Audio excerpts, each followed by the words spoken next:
September 9th, 2007, 9:19 p.m. Okay, well, I guess I'll give this journal thing a try. What to write first? Hey, diary. No, that's stupid. Okay, a brief introduction, I guess. Wait, why am I writing an introduction if I'm the only one gonna read this? Oh well, just give it a try, Jane. Come on, you can do this. Okay, one fact about me is that I move a lot. It's just a fact. I always have, so this last move wasn't really a struggle for me. I don't move for work or for family reasons. No, it's a lot more morbid than that. I guess I moved to escape, to try to shake the creaky floorboards and the windows that don't quite look right. The feeling of unwanted company follows me into every single room I go into. It strangles the sleep out of my body, leaving me helplessly conscious of the surrounding darkness every single night. I've been running from these living nightmares for most of my life now, but I still haven't managed to shake them off my trail. These nightmares don't usually like to show their faces. Instead, they like to hide behind faint whispers and frantic taps and shuffles. They primarily make a pest of themselves during the night. Guess they're nocturnal. Funny. Seems that over time I've adapted to their schedule. I used to sleep. Used to. Now I just kind of lay awake every night, waiting in the haunting. It's ridiculous, I know. I'm allowing these faceless, nameless creatures to steal my sanity, and all for what? It's gotten to the point that, in the darkness, if I don't hear them, I begin to search for them. I tune my ears into any clicks or squeaks until I find their sickening voices disguised under the overtones. Does it make me insane when I search for them? Does it make me crazy that I've begun to wonder who I am without them? It feels wrong to even be in my house when they're not there. It feels like cheating to try to sleep in the daytime when they seem to be asleep themselves. Who am I without this constant battle for sleep and sanity? Who am I without my monsters? September 11th, 2007, 3:39 p.m. I met some of my neighbors today. It was fun, I guess. This town is kind of weird, though. There's this one girl that only speaks in 5 sentences at a time. I think she said her name was Lauren. Then there was this kid who wouldn't stop barking at me. Said he was a hellhound or something weird like that. I don't know. I decided to just not question it. Not everybody here is creepy, though. There was this one guy named Chuck. He's really, really shy, but also very nice. He invited me over for dinner tonight, so right now I'm trying to pick out an outfit that says, "Hello, neighbor," without seeming to, I'm new and desperate for a friend. Well, I'm gonna get back to that now. Wish me luck. Wait, this is a diary. I basically just wished myself luck. Okay, never mind. Bye. September 12th, 2007, 11 a.m. Hey, diary. What's up? How are you? Good? Good, I'm glad. Oh, me? I'm fine. Dinner with Chuck went well. Like I said, he's nice but very shy. I ended up leading most of the conversation, which wasn't hard for me. The hard part was dancing around his question of why I moved here in the first place. I don't want the first impression of me to be that I'm a psychotic coward who runs away from her problems instead of facing them, even if it's true. September 16th, 2007, 10:45 p.m. Wow, I'm really awful at this daily diary thing, aren't I? I guess it's just that nothing else has really been happening. I haven't really left my house for the past few days. Not for any bad reason, just that I haven't had the need to leave. The good thing is that this house seems to be relatively quiet. There's the occasional squeak of the floorboards and tapping on my windows, but nothing like what happened at my other houses. I think I might finally be safe. Maybe the weird aura of this town sent those stupid monsters running for the hills. Well, at least I can hope. September 19th, 2007, 9:30 a.m. Remember what I said yesterday about this house being safe and all the monsters being gone? Yeah, well, I was dead wrong. 'Cause guess what? I just woke up to a very familiar sound of breathing by my right ear. It didn't terrify me. I've gone numb to terror at this point. I'd say, if anything, I'm just generally annoyed. I really thought this house, this neighborhood, was going to have some mystical effect on them and finally give me the peace I've been chasing my entire life. It was a long shot, honestly. I shouldn't have allowed myself to get my hopes up, but at least now I know that I can expect daily visits from some uninvited friends.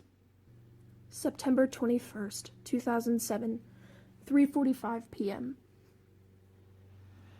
I won't be doing much sleeping tonight. I just saw one.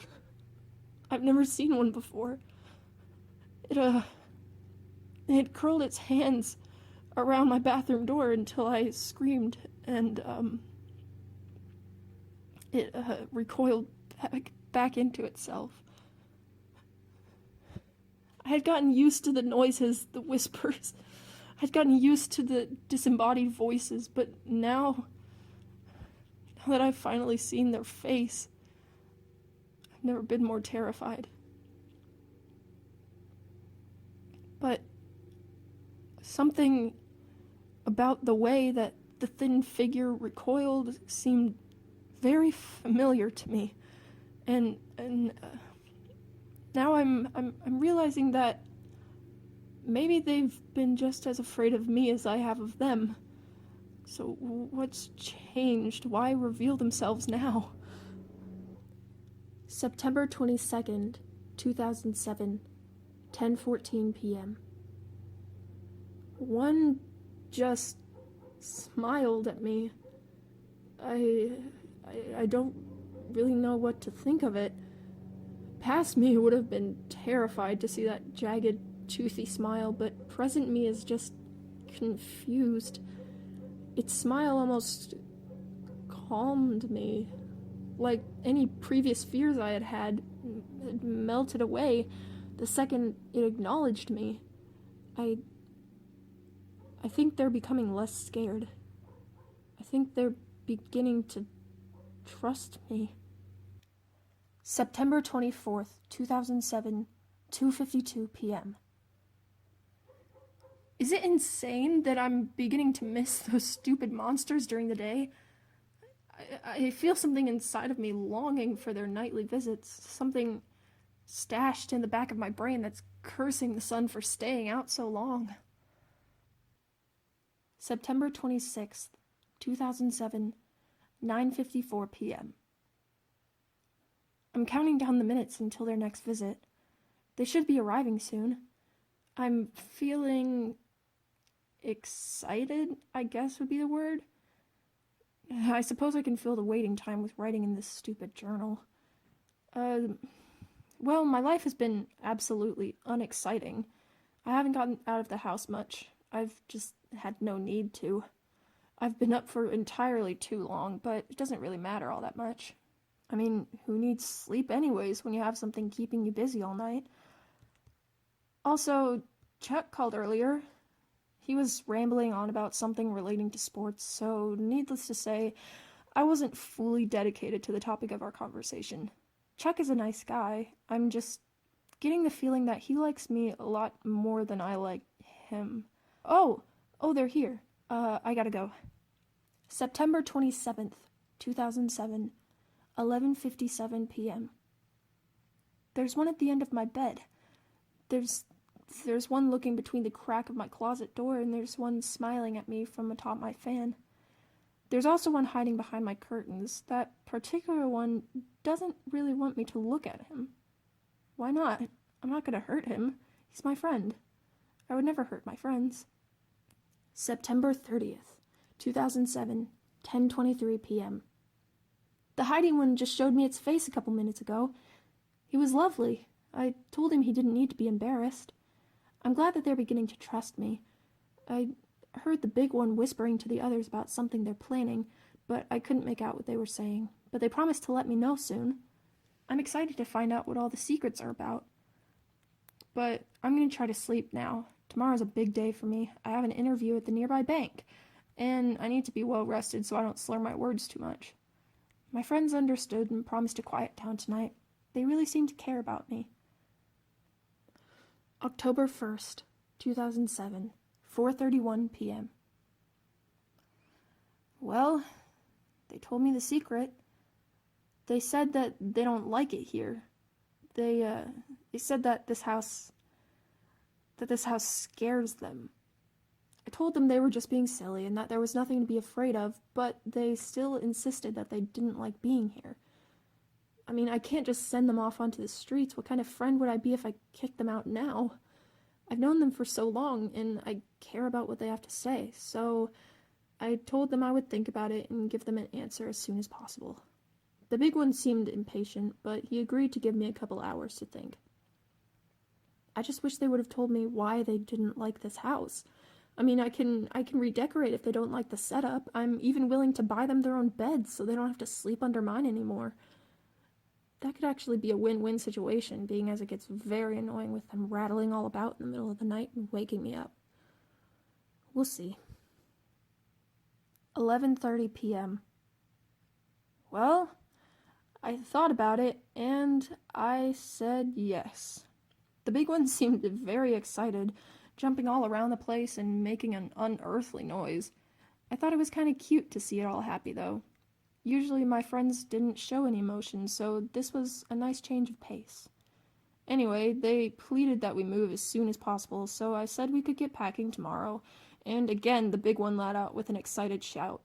The only difference being that this time they all began to bounce between the beige walls of my living room, and I decided to join in. We ran around the room shouting and laughing for altogether too long, till I told them that I was tired, so here I am in bed writing in this stupid journal.